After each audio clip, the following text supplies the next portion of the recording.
Hi there, welcome to Keyboard Skills Pro. My name's Tom Horton. I'm a professional organist, pianist and keyboard player, and I live here in the United Kingdom of Great Britain, where amongst all my musical activities I also teach music as well.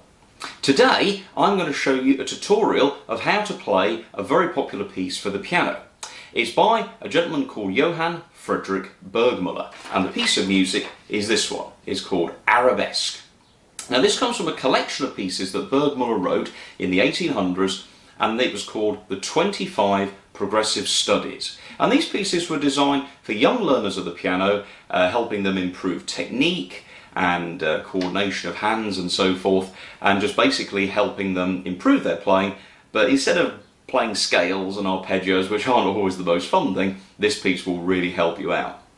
I'm going to break the piece down. I'm going to show you how to play it. Now you can buy this book online. If you have a local music shop, please do support them and order it from them. But it's the 25 Progressive Studies, Opus 100 by Burgmuller. That's the book you want, and there's lots of other great pieces in there as well. So come over the keys, let's get right to it, and I'll show you how to play Burgmuller's Arabesque.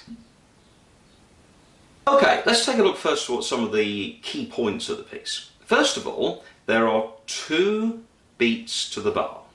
I've set my metronome to 120, and what that means is that there are 120 crotchet beats per minute. Now that's a good speed for the song.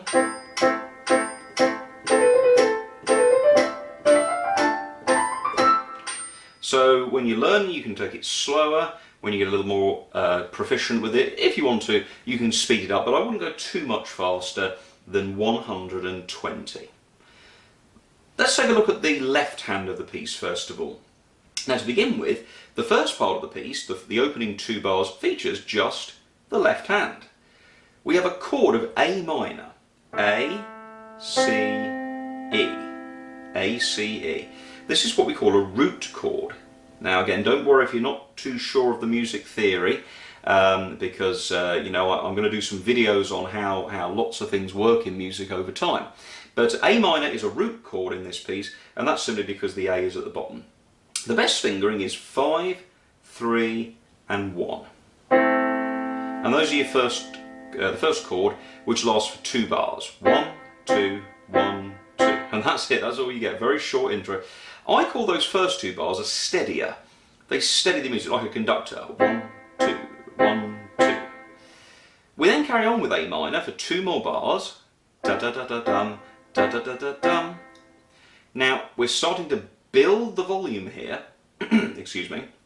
But the next chord is a D minor chord, and for this one you need the A, the D and the F. Now notice that chord is not the same shape as the A minor we had at the beginning. A minor is A, C, E, and notice how the notes are equal spaces apart.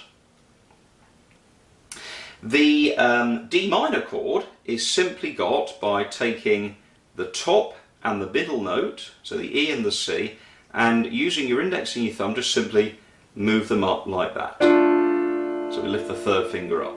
So it's 1, 2, 1, 2, 1, 2. That's the 3rd bar when the melody comes in, and then the 4th bar is back to A minor. Let's put the melody on the top so you can see how that works. A minor. 1, 2, 1, 2. D minor. 1, 2. And back to A minor. 1, 2. Cleverly then, we then go to what we call the relative major. Now this is really brilliant because all he does, he takes his A and drops it to a G. So G, C, E. And we have a C major chord. This one is in the 2nd inversion. Again, don't worry if you don't understand that, it's just another way of playing a C chord. Here we go, C major, and then the middle note goes down and the top note goes up to get G, B, F. This is G7 or G dominant 7th. It has a very strong sound, and we get 2 bars of this. And then we finish in the 1st time bar, and that's the bar with the box above it, which has a number 1 in, and you play this on the 1st time through, C major chord or a little C chord, and then an E chord, which if you then keep your hands still and lay it out, you can then go back to the A minor at the beginning.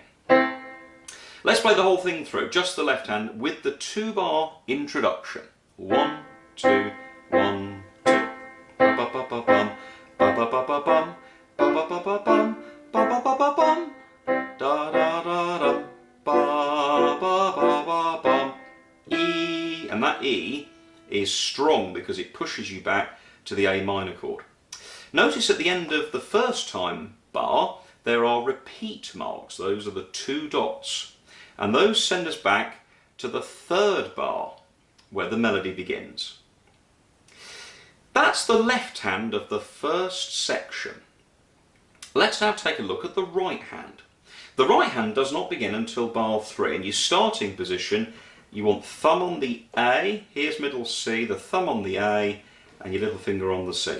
Notice there's a line over all the notes except the last one, and the last note is the staccato. Now basically the melody is made up of little runs, and basically they're like little mini scales. The first one goes like this. A, B, C, B, A, and we come off at the end, very smooth though, like a curve. Off. Da da da da dum. Then the next one goes up to E, and then you move your thumb to D, and then you pick up your hand and move your thumb to A. Now those 4 notes, if you notice, they're grouped together, and that's a group of quavers. Now they're not normal quavers, they're actually called semi-quavers, and that's because they have 2 lines. If they were on their own, they have flanks or little tails, and they'd have 2 of them. Each one of those is worth a quarter of one of the crotchet beats. So in other words, 4 of them, 1, 2, 3, 4, add up to that first crotchet chord. A good way of counting them is like this. 1 E and A. 1 E and A. 1 E and A 2. 1 E and A 2. 1 E and A 2. 1 E and A 2. Now that's a bit of a mouthful for you. You can make up a silly word, such as caterpillar 2, caterpillar 2, caterpillar 2, caterpillar 2. A little lift off the hand at the end there. Let's put it together really slowly, just the first 4 bars. I'll play the intro to set the tempo. 1, 2, 1, 2. 1 E and A 2, 1 E and A 2, 1 E and A 2, 1 E and A 2. Do you notice when I finish the little group, it's my chance to move my hand, because the hand has to move to a new position, except on the first 2 bars, because it stays still. But when there's a rest at the end, there's a half a beat rest, a quaver rest, so that's your chance to move. When you finished at the top, you're finishing on an E, just come down to an E, but you've got to use your 3rd finger. Now that little phrase can be made to sound a bit more articulate, because you have to be careful about the way you articulate your notes, in other words how you pronounce them. When you play the 3rd finger on the E, change it instantly for the 2nd finger. So when you come down, through the air, 3rd on E, and then change to 2. So you go staccato, normal, and then your thumb will land on the D, and then lift up and change to the 2. So that little bit needs a little bit of work. So it's 3, 2, 3, 1, lift, 2. And again, 3, 2, 3, 1, 2. And then your hand is ready on the G. Da, da, da, dum. Lift your hand, E, which will meet up with the E there. And then you repeat. Let me just play that first bit through really slowly so you can hear it.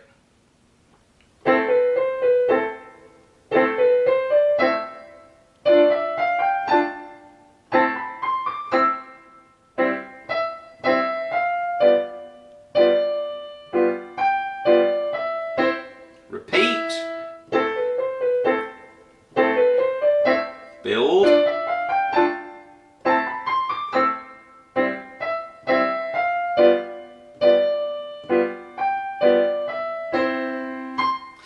At the end you can play those C's one of 2 ways. Some editions of the music have a slur, la, off. Some go bum, bum, So you can explore that to see how you go. Those last two Cs are in the second time bar. And what you do is you go,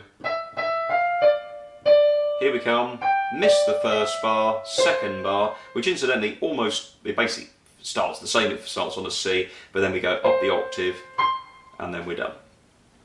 That's the first section of Burgmuller's Arabesque. Let's just finish off by playing that through with the repeat and with the introduction. 1, 2, 1, 2.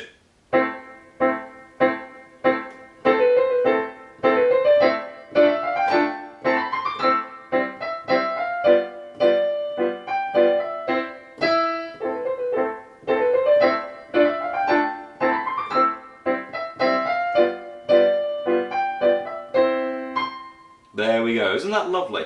Now you can play it a little faster, but don't go too fast because you'll lose the clarity. Remember, clarity always over speed. If you can't play like this, then you need to play it slower. But the Arabesque has a kind of a sweet spot. It's kind of between about 120 to 130, I personally think. So there you go, that's the first part. Now, if you then want to learn how to play the middle, there's now another video, which is part 2 of Burgmuller's Arabesque. If you've enjoyed this, please hit the subscribe button, and if you want to comment, please do so positively at the bottom, and do share this video with your friends. For more information, do visit my website, tomhorton.co.uk, and do take a look at my other videos. Thanks for watching, see you soon.